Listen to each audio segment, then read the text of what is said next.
ভাইয়া 10:30টার বগুড়ার বাসকে চলে গেছে। জি ম্যাডাম, 15 মিনিট আগেই তো চলে গেছে। শিট, আমার সাথে বারবার কেন এমন হয়?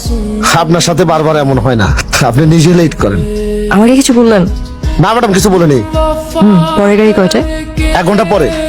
একটা টিকিট দেন। টাকা দেন। মামা, 1 packet Olympic energy plus biscuit দেন আর একটা চা।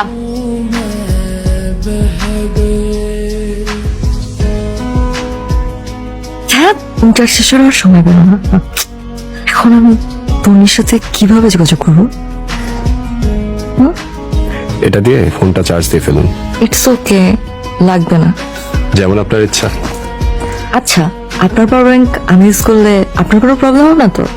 আরে না, কি আর প্রবলেম হবে। আপনি চার্জ দিন, তারপর আপনার তন্নিকে ফোন দিন। Thank you. You're welcome. আসলে তাড়াহুড়ায় বেরোতে গিয়ে মোবাইলে চার্জ দিতে ভুলে গিয়েছিলাম। এখন খেয়াল করলাম চার্জ 0%।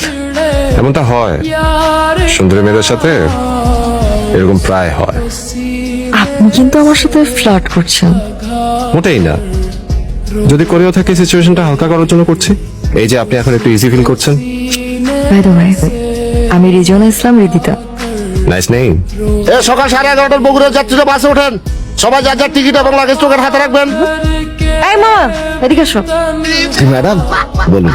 আমি তো সিটিং বাসের টিকিট কেটেছি, আর এটা তো ভাঙা সিট। ম্যাডাম, আমি আন্তরিকভাবে দুঃখিত। জি ম্যাডাম, আমি দেখছি। আসলে হয়েছে কি, আমাদের বাসে একটু ঝামেলা হয়েছে। আমাদের একজন নারী যাত্রীর ওনার সিটের প্রবলেম হয়েছে। এখন আপনি যদি অনুমতি দেন, আপনার পাশে এনে ওনাকে বসাতে চাই স্যার। থ্যাংক ইউ মামা। স্যার, আপনি বসুন।